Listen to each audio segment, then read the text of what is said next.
Descubre tu mente. Jung y la sabiduría budista. Interpretando el alma, dos maneras de comprender el inconsciente, su impacto en tu vida y la perspectiva budista. ¿Alguna vez te has preguntado por qué actúas como lo haces? ¿Tienes sueños extraños o repites patrones en tus relaciones? La psicología profunda, con figuras como Freud y Jung, nos ofrece poderosas herramientas para desentrañar estas preguntas, adentrándonos en el fascinante mundo del inconsciente. Estos dos gigantes del psicoanálisis propusieron enfoques distintos para comprender los mensajes que nos envía nuestro subconsciente, ya sea a través de sueños, lapsus lingüísticos o comportamientos repetitivos. Ambas perspectivas, la reductiva de Freud y la constructiva de Jung, son valiosas y nos brindan claves para comprendernos a nosotros mismos, pero con enfoques e implicaciones muy diferentes para nuestra vida diaria. Sorprendentemente, algunas de estas ideas encuentran profundos paralelismos en prácticas antiguas como el budismo, ofreciendo un camino complementario hacia el autodescubrimiento y la transformación. La perspectiva de Freud. Explorando el pasado para comprender el presente. Enfoque reductivo. Freud, el padre del psicoanálisis, creía que la clave para comprender nuestros problemas actuales reside en nuestro pasado, especialmente en las experiencias infantiles y los deseos reprimidos. Consideraba el inconsciente como un reservorio de recuerdos, traumas e impulsos que, si no se resuelven, continúan influenciándonos de maneras que ni siquiera percibimos. Imagina tu mente como una cebolla. Para Freud, cada capa externa de comportamiento y sufrimiento que exhibes hoy es el resultado directo de capas más profundas y antiguas formadas en tu historia. La tarea del análisis es, entonces, pelar estas capas para llegar a la raíz del problema, a menudo un evento traumático, un deseo reprimido o un conflicto no resuelto de la infancia. ¿Cómo se aplica esto a tu vida? Buscando la raíz del problema. Piensa en esa persona que constantemente se ve envuelta en relaciones abusivas o que tiene dificultades para mantener un trabajo. Un enfoque freudiano buscaría comprender qué experiencias pasadas, quizás en la infancia, moldearon este patrón. Por ejemplo, la dificultad para comprometerse puede reducirse a un miedo inconsciente al abandono, derivado de una experiencia temprana de pérdida, como la separación de los padres o la negligencia por parte de un cuidador. El objetivo es traer esta experiencia a la conciencia para que pierda su influencia sobre el presente. Identificar la repetición de viejos patrones. ¿Alguna vez has notado que reaccionas ante tu jefe autoritario de la misma manera que reaccionabas ante tu padre o profesor exigente? Para Freud, esto no es casualidad. Tu jefe puede ser visto como una proyección de una figura paterna controladora del pasado. Al reconocer que tu enojo o miedo hacia tu jefe no se debe solo a la situación actual, sino a la repetición de un patrón de relación con una figura de autoridad, tienes la oportunidad de romper este ciclo. Empiezas a comprender que la intensidad de tus emociones puede ser desproporcionada a la situación actual, porque están cargadas de sentimientos no resueltos del pasado. La perspectiva budista complementaria.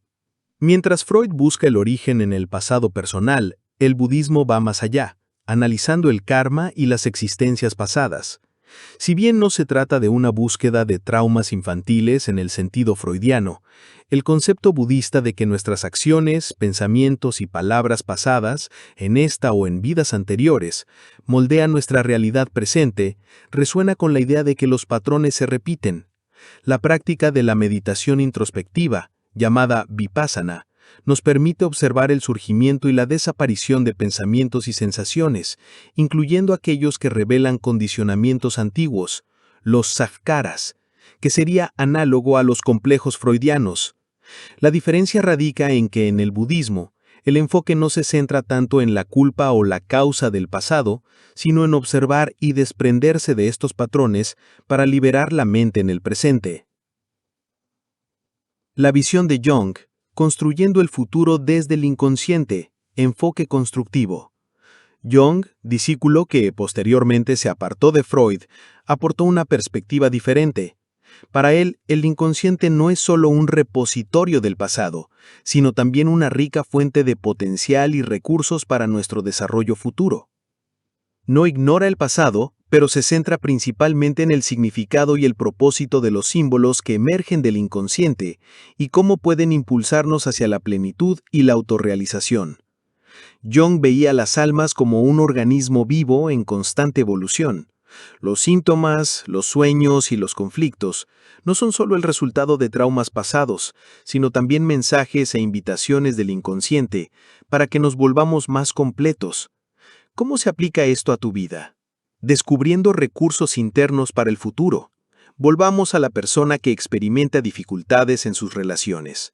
En lugar de centrarse únicamente en los traumas del pasado, el enfoque junguiano la animaría a buscar lo positivo y el potencial en su inconsciente para construir relaciones más sanas.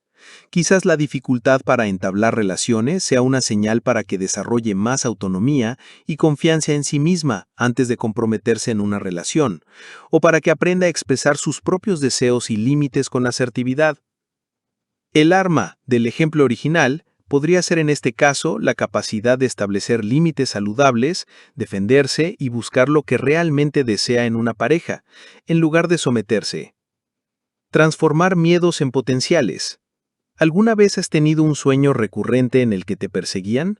Una interpretación constructiva no se limitaría a encontrar la causa del miedo en el pasado, sino que preguntaría, ¿qué te dice esta persecución sobre una parte de ti que estás evitando? ¿Qué necesitas afrontar o desarrollar en tu vida?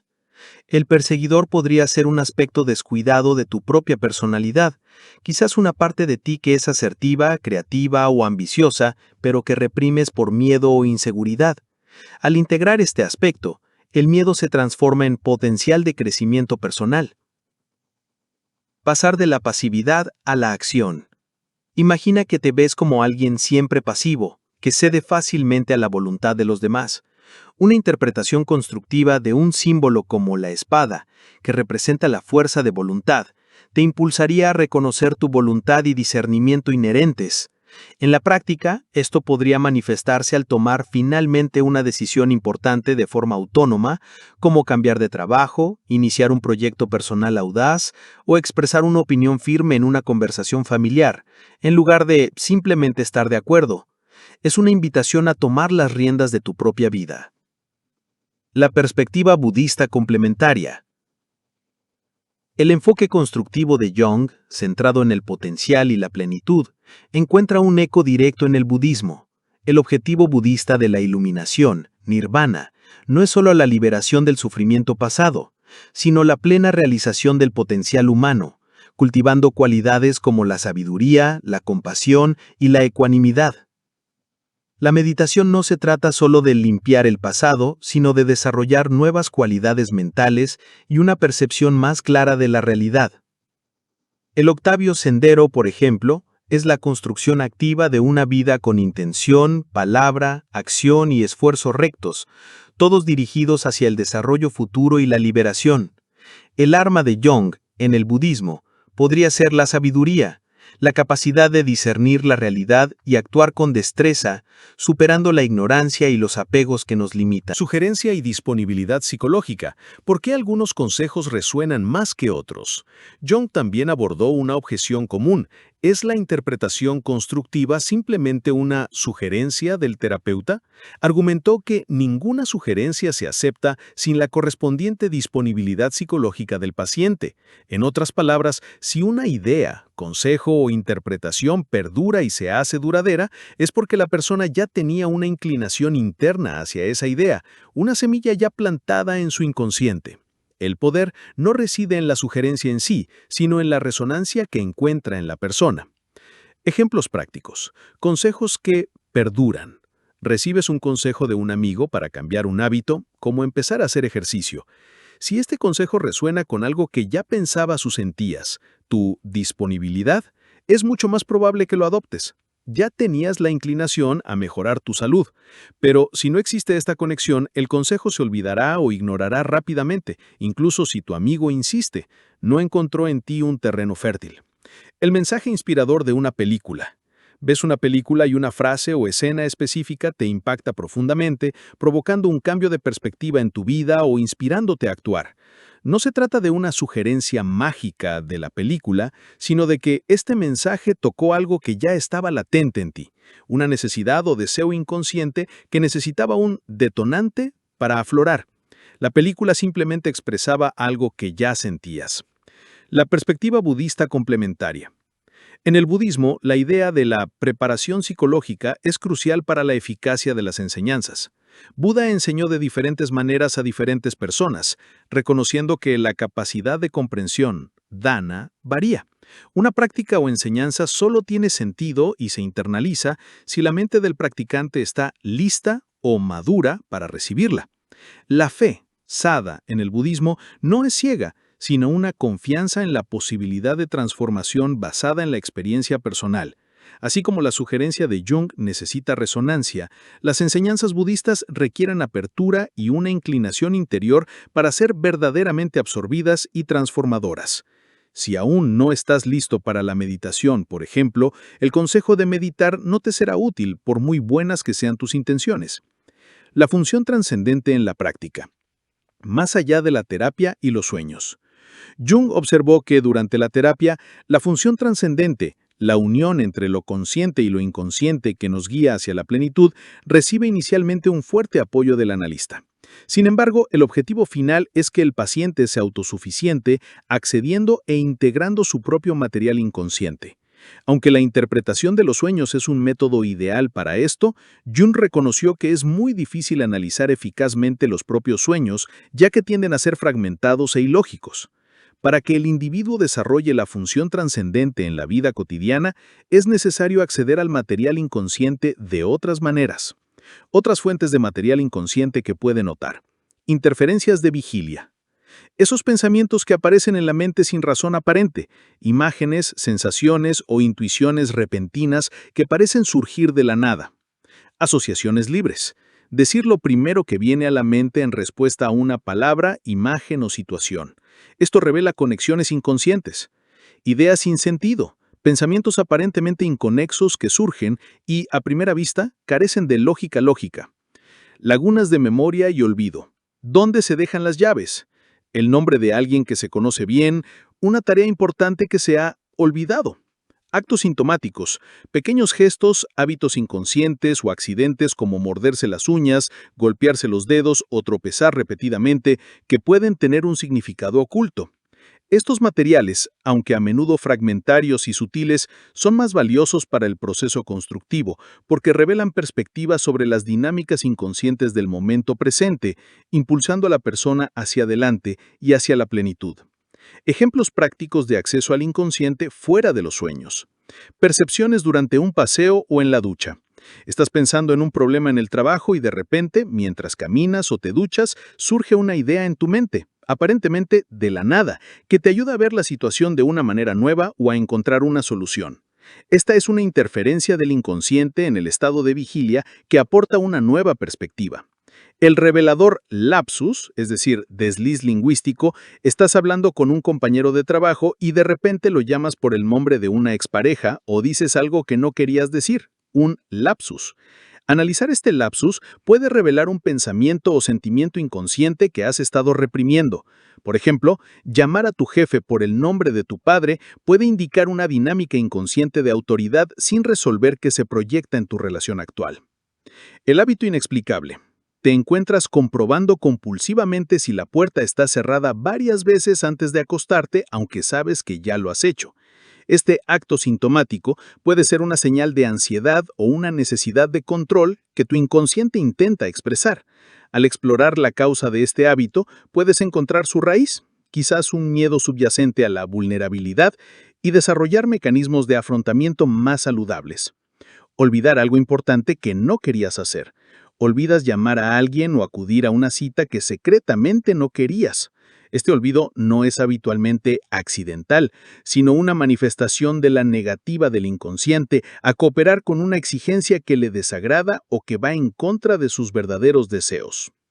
La perspectiva budista complementaria. Las interferencias del estado de vigilia y las asociaciones libres son análogas a las experiencias observadas en la meditación de atención plena de Vipassana.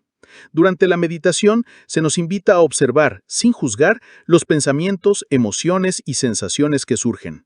Estas interferencias no se consideran problemas, sino manifestaciones de la mente condicionada que pueden observarse y comprenderse. El error revelador es un ejemplo de cómo se manifiesta la mente inconsciente, y el budismo nos enseña a cultivar la autocompasión y la impermanencia para evitar apegarnos a estas manifestaciones. Además, la práctica de la contemplación, Chen, la reflexión sobre enseñanzas o experiencias, e incluso la recitación de mantras, pueden ser formas de acceder e influir en el inconsciente, no para analizarlo, sino para purificarlo y orientarlo hacia estados mentales más beneficiosos. La idea es que, al cultivar estados mentales positivos, como la benevolencia y la gratitud, las manifestaciones inconscientes negativas pierden su poder. La función trascendente de Jung, que busca la plenitud, encuentra un paralelo en la búsqueda budista de la mente iluminada, donde ya no existe separación entre el yo y el universo, y la sabiduría y la compasión surgen de forma natural. Al abrirnos a estas manifestaciones del inconsciente en nuestra vida diaria y combinar la perspectiva de la psicología profunda con la sabiduría ancestral del budismo, podemos cultivar una función trascendente más robusta, integrando lo oculto y avanzando hacia una vida más auténtica, consciente y libre de sufrimiento. ¿Has experimentado alguna de estas manifestaciones del inconsciente en tu vida y cómo las has abordado?